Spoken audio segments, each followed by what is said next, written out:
zanja.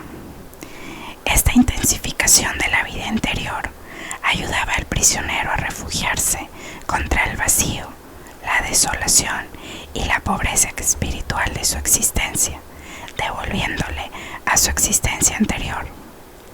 Al dar rienda suelta a su imaginación, ésta se recreaba en los hechos pasados, a menudo no los más importantes, sino los pequeños sucesos y las cosas insignificantes. La nostalgia los glorificaba, haciéndoles adquirir un extraño matiz. El mundo donde sucedieron y la existencia que tuvieron parecían muy distantes y el alma tendía hacia ellos con añoranza. En mi apartamento contestaba el teléfono y encendía las luces. Muchas veces nuestros pensamientos se centraban en estos detalles nimios que nos hacían llorar. Además, que la vida interior de los prisioneros se hacía más intensa, sentíamos también la belleza del arte y la naturaleza como nunca hasta entonces. Bajo su influencia, llegábamos a olvidarnos de nuestras terribles circunstancias. Si alguien hubiera visto nuestros rostros cuando, en el viaje a Auschwitz, a un campo de Baviera, contemplamos las montañas de Salzburgo con sus cimas refulgentes al atardecer, asomados por las ventanucas enrejadas del vagón celular. Nunca hubiera creído que se trataba de los rostros de hombres sin esperanzas de vivir ni de ser libres. A pesar de este hecho, o tal vez en razón del mismo, nos sentíamos transportados por la belleza de la naturaleza, de la que durante tanto tiempo nos habíamos visto privados. Incluso en el campo, cualquiera de los prisioneros podía atraer la atención del camarada que trabajaba a su lado, señalándole una bella puesta de sol resplandeciendo por entre las altas copas de los bosques bárbaros, como se ve en la famosa acuarela de Durero. Esos mismos bosques donde construíamos un inmenso almacén de municiones oculto a la vista. Una tarde en que nos hallábamos descansando sobre el piso de nuestra barraca, muertos de cansancio, los cuencos de sopas en las manos, uno de los prisioneros entró corriendo para decirnos que saliéramos al patio a contemplar la maravillosa puesta de sol, y de pie allá afuera vimos hacia el oeste densos nubarrones y el cielo plagado de nubes que continuamente cambiaban de forma y de color, desde el azul acero al rojo vermellón, mientras que los desolados barracones grisáceos ofrecían un contraste hiriente cuando los charcos del suelo fangoso reflejaban el resplandor del cielo. Y entonces, después de dar unos pasos en silencio, un prisionero le dijo a otro: «¡Qué bello podría ser el mundo!». Monólogo al amanecer. En otra ocasión estábamos cavando una trinchera. Amanecía en nuestro derredor un amanecer gris. Gris era el cielo y gris la nieve a la pálida luz del alba. Grises los harapos que mal cubrían los cuerpos de los prisioneros y grises sus rostros.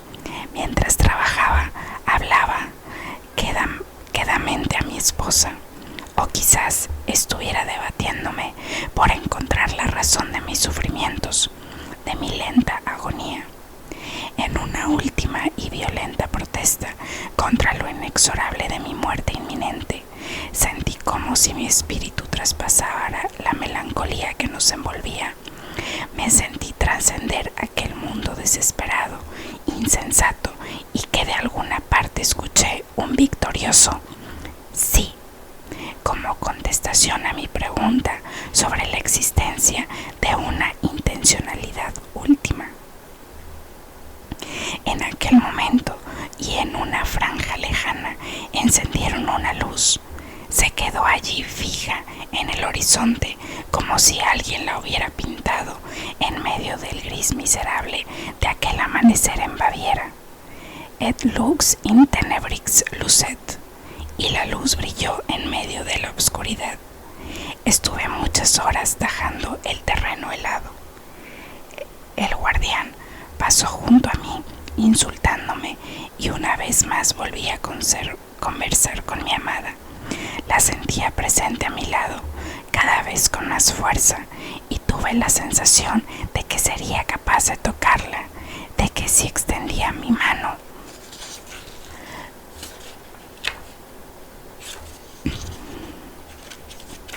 tomaría la suya.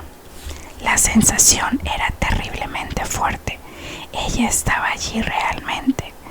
Y entonces, en aquel momento, un pájaro bajó volando y se posó justo frente a mí, sobre la tierra que había extraído de la zanja, y se me quedó mirando fijamente. Arte en el campo. Antes he hablado del arte.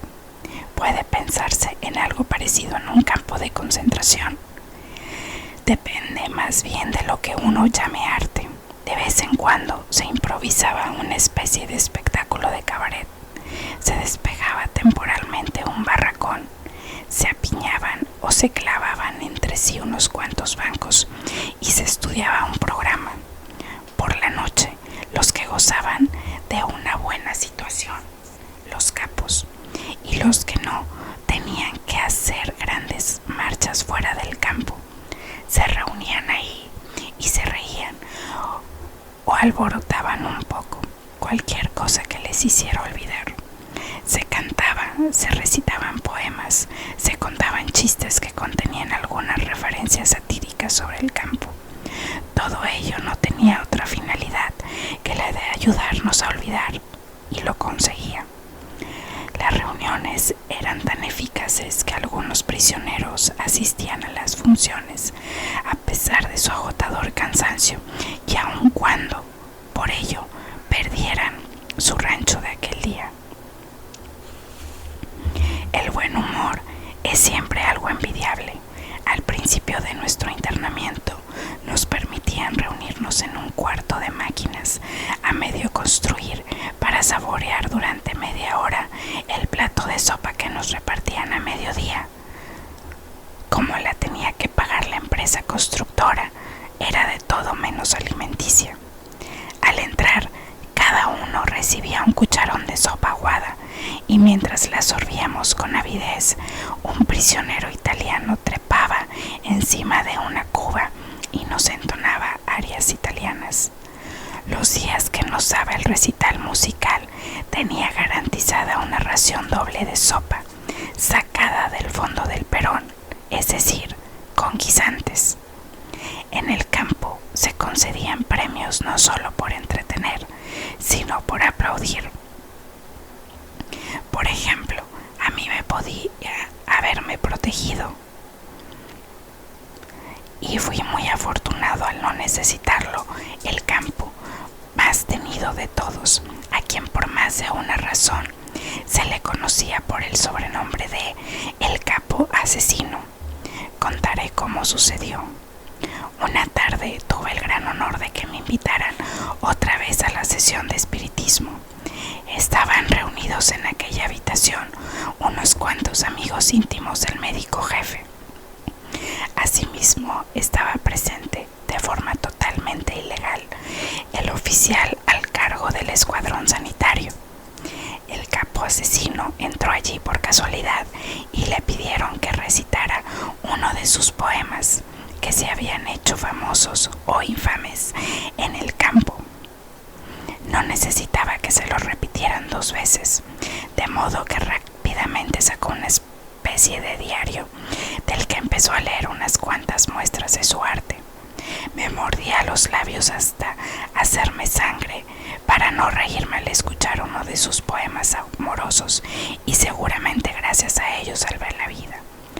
Como además la aplaudí con largueza, es muy posible que también hubiera estado a salvo. caso de haber sido destinado a su cuadrilla de trabajo, donde ya me habían asignado un día que para mí fue más que suficiente, pero siempre resultaba útil que el capo asesino le concediera a uno desde algún ángulo favorable. Así que le aplaudí con todas mis fuerzas. La obsesión por buscar el arte dentro del campo adquiría en general matices grotescos. Yo diría que la impresión real que producía todo lo que se relacionaba con lo artístico surgía del contraste casi fantasmagórico entre la representación y la desolación de la vida en el campo que le servía de telón de fondo. Nunca olvidaré que en la segunda noche que pasé en Auschwitz fue la música la que me despertó de un sueño profundo. El guardia encargado del barracón celebraba una especie de fiestecilla en su habitación, que estaba próxima a la entrada de nuestra puerta. Voces achispadas se desgañitaban cantando tonadas gastadas. De pronto se hizo el silencio y en medio de la noche se oyó un violín que tocaba desesperadamente algo triste, una melodía poco conocida y poco desgastada por la continua repetición. El violín lloraba y una parte de mí lloraba con él, pues aquel día alguien cumplía 24 años. Aquel que yacía en alguna otra parte de Auschwitz, quizás alejada solo a unos cientos de miles de metros, y sin embargo fuera de mi alcance. Ese alguien era mi mujer. El humor en el campo.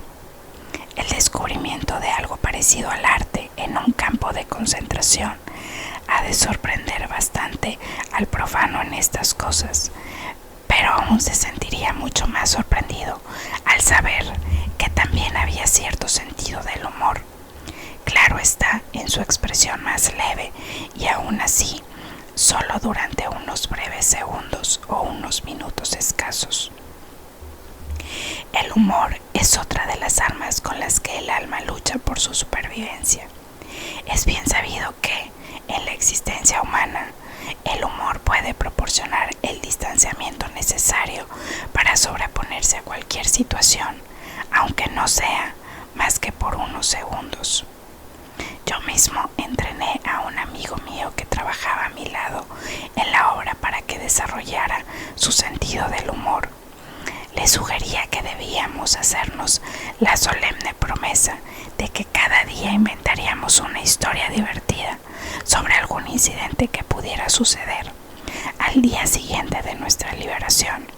Se trataba de un cirujano que había pertenecido al equipo de un gran hospital, así que una vez intenté arrancarle una sonrisa, insistiendo en que cuando se incorporara a su antiguo trabajo le iba a resultar muy difícil olvidar los hábitos que había aprendido en el campo de concentración.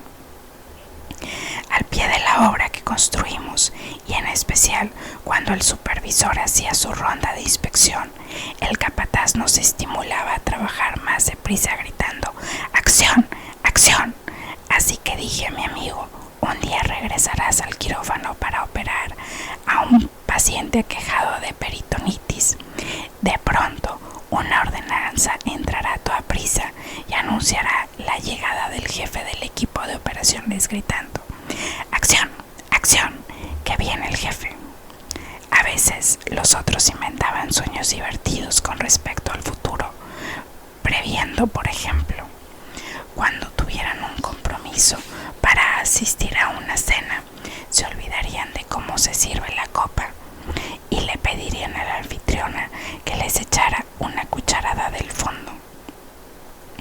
Los intentos para desarrollar el sentido del humor y ver las cosas bajo una luz humorística son una especie de truco que aprendimos mientras dominábamos el arte de vivir, pues aún en un campo de concentración es posible practicar el arte de vivir aunque el sufrimiento sea omnipresente.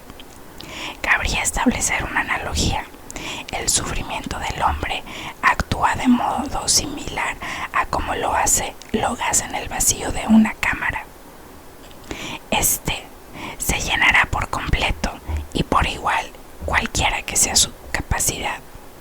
Análogamente, el sufrimiento ocupa toda el alma y toda la conciencia del hombre, tanto si el sufrimiento es mucho como si es poco. Por consiguiente, el tamaño del sufrimiento humano es absolutamente relativo, de lo que se deduce que la cosa más nimia puede originar las mayores alegrías. Tomemos a modo de ejemplo algo que sucedió en nuestro viaje a Auschwitz, a un campo filial del de Dachau. Todos teníamos que aquel traslado nos llevaran al campo de Mauthausen y nuestra tensión aumentaba a medida que nos acercábamos a un puente sobre el Danubio, que el tren tenía que cruzar para llegar a Mauthausen. Sabíamos, por lo que contaban los prisioneros más experimentados. Los que no hayan visto nunca algo parecido no podrán imaginar los saltos de júbilo que los prisioneros daban en el vagón cuando vieron que nuestro transporte no cruzaba aquel puente y que solo nos dirigíamos a Dachau. ¿Qué sucedió a nuestra llegada a este campo? Tras un viaje que había durado 2 días y 3 noches. En el vagón no había sitio para que todos nos acurrucáramos en el suelo al mismo tiempo. La mayoría tuvo que permanecer de pie todo el viaje, mientras que unos pocos se turnaban para ponerse de cuclillas en la estrecha franja que estaba empapada de orines.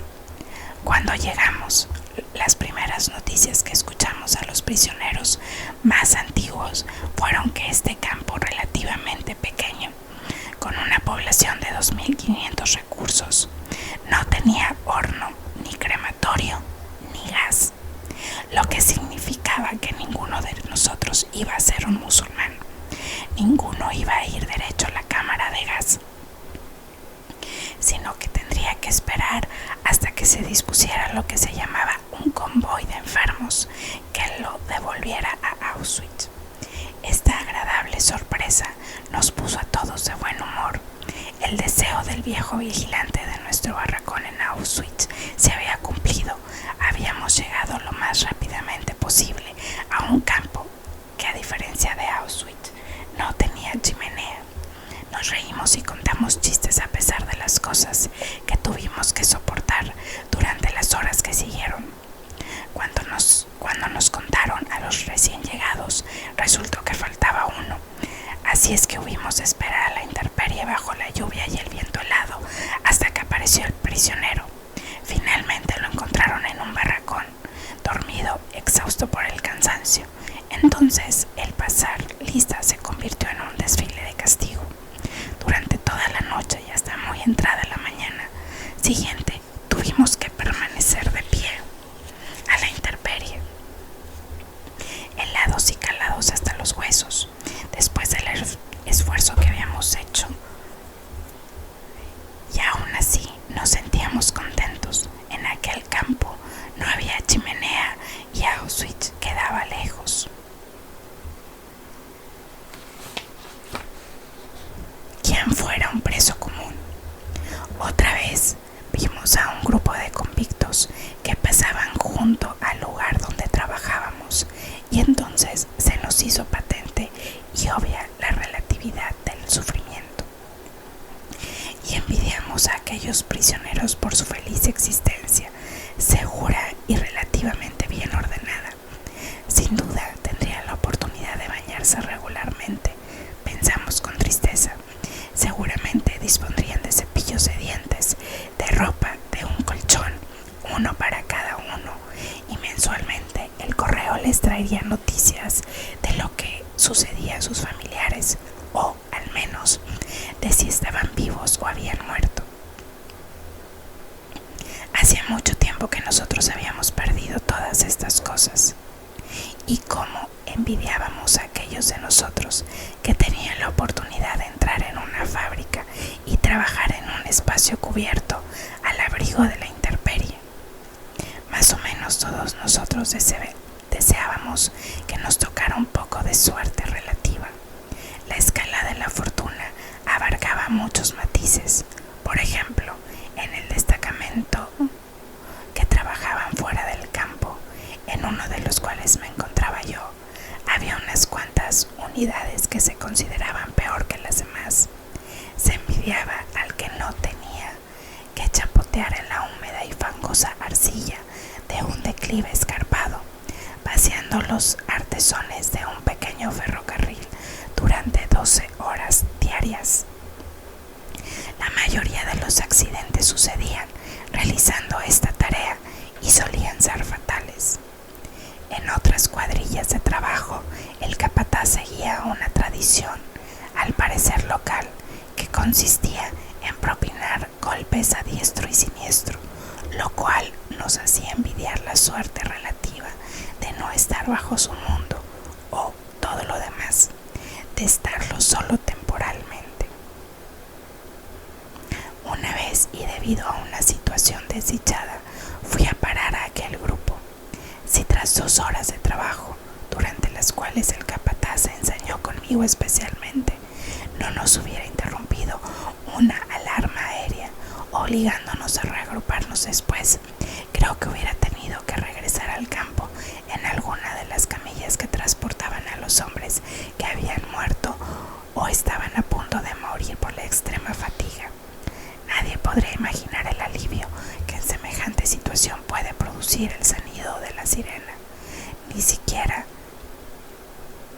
el boxeador que oye sonar la campana que anuncia el final del asalto, salvándose así en el último instante de un knockout seguro. Suerte es lo que a uno no le toca padecer. Agradecíamos los más ínfimos favores.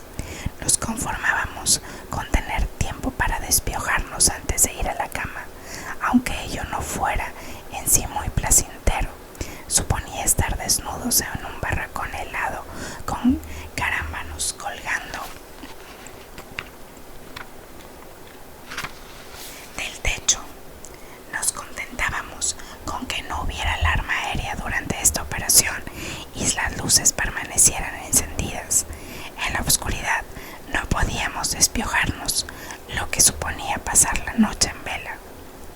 Los escasos placeres de la vida del campo nos producían una especie de felicidad negativa. La liberación del sufrimiento, como dijo Schopenhauer, pero solo de forma relativa.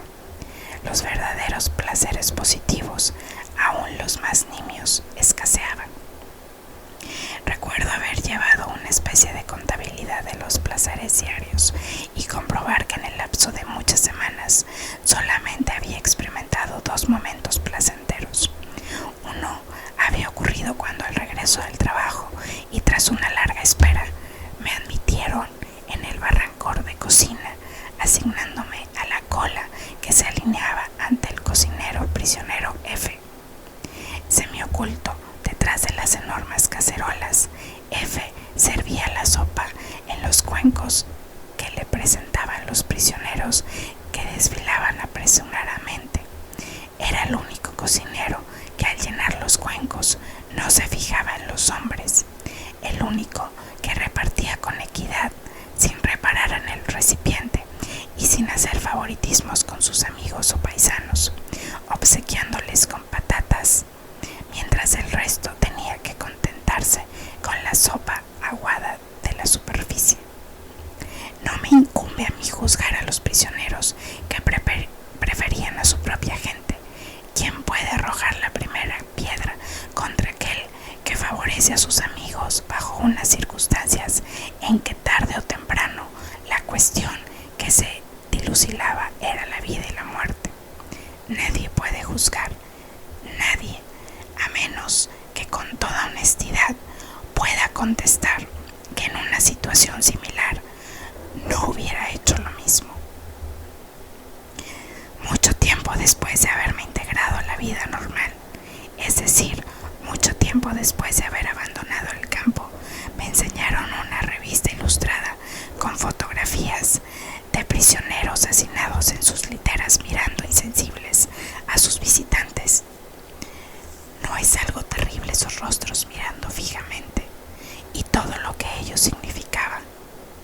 ¿Por qué?, pregunté, y es que en verdad no lo comprendía. En aquel momento lo vi todo desde nuevo. A las 5 de la madrugada todo estaba oscuro allá afuera, como boca de lobo. Yo estaba echado sobre un duro tablón en el suelo de tierra del barracón donde se cuidaba a unos 60 de nosotros. Estábamos enfermos y no teníamos que dejar el campo para ir a trabajar. Tampoco teníamos que desfilar. Podíamos permanecer echados todo el día en nuestro rincón y dormitar esperando el reparto diario de pan, que por supuesto era menor para los enfermos, y el rancho de sopa aguada, y también en menor cantidad. Y sin embargo estábamos contentos, satisfechos a pesar de todo, mientras nos apretujábamos los unos contra los otros para evitar la pérdida innecesaria de calor, emperezados y sin la menor intención de mover ni un dedo sin necesidad. Oíamos los agudos silbatos y los gritos que venían de la plaza, donde el turno de noche acababa de regresar y se formaba para la revista. La ventisca abrió la puerta de par en par y la nieve entró en nuestro barracón. Un camarada exhausto y cubierto de nieve entró tambaleándose y durante unos minutos permaneció sentado, pero el guardia le echó fuera de nuevo. Estaba estrictamente prohibido admitir a un extraño en un barracón mientras se procedía a pasar revista. Cómo padecía aquel individuo y qué contento estaba yo de no encontrarme en su lugar, sino dormitando en la enfermería. Qué salvación suponía el permanecer allí 2 días y tal vez otros 2 más. Al campo de infecciosos. Mi suerte se vio incrementada todavía más al 4.º día de mi estancia en la enfermería y a punto de ser asignado al turno de noche, lo que habría supuesto mi muerte segura. El médico jefe entró apresuradamente en el barracón y me sugirió que me ofreciese como voluntario para desempeñar tareas sanitarias en un campo destinado a los enfermos de tifus.